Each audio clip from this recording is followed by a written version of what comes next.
નમસ્તે ભક્તો, આજે ગોલોકની અનકથિત વાર્તા સાંભળો. યમુના અને તેની બહેન તપ્તી વચ્ચેનો વિવાદ, જ્યાં પ્રેમની લીલા કપર શાપ લાદવામાં આવ્યો હતો.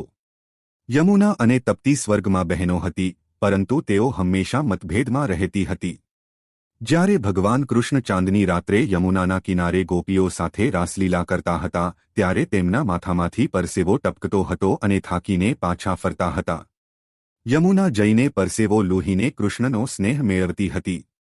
એક રાત્રે તપ્તીએ કપટથી યમુનાનું રૂપ ધારણ કર્યું. રાસલીલા પછી તેણીએ કૃષ્ણના માથા પરથી પરસેવો લૂછી નાખ્યો અને મનમાં વિચાર્યું, મારે કૃષ્ણને મારા બનાવવા જોઈએ. ત્યારે જ વાસ્તવિક યમુના આવી. પોતાનું સ્વરૂપ ઓળખીને તેણી ગુસ્સે થઈ ગઈ અને પૂછ્યું, બહેન, તે શું કર્યું? તપ્તીએ જવાબ આપ્યો, હું કૃષ્ણને મારા બનાવવા માંગુ છું. યમુનાનું લોહી ઉકળી ઉઠ્યું. તેણીએ કહ્યું, તું કપટી, તું શ્રાપ છે. તને બીજી નદીઓમાં હાડકાં 44 દિવસમાં ઓગળી જશે, પણ તારા પાણીમાં તે તરત જ વહી જશે. તું મુક્તિ નહીં આપે, તું ફક્ત તેમને ઝડપથી ડૂબાડીશ. પૃથ્વી પર ગરમ નદી વહેવા લાગી, અને આજે પણ 1.5 કલાકમાં હાડકાં તેના પાણીમાં ઓગળી જાય છે. આ શાપનું પરિણામ છે.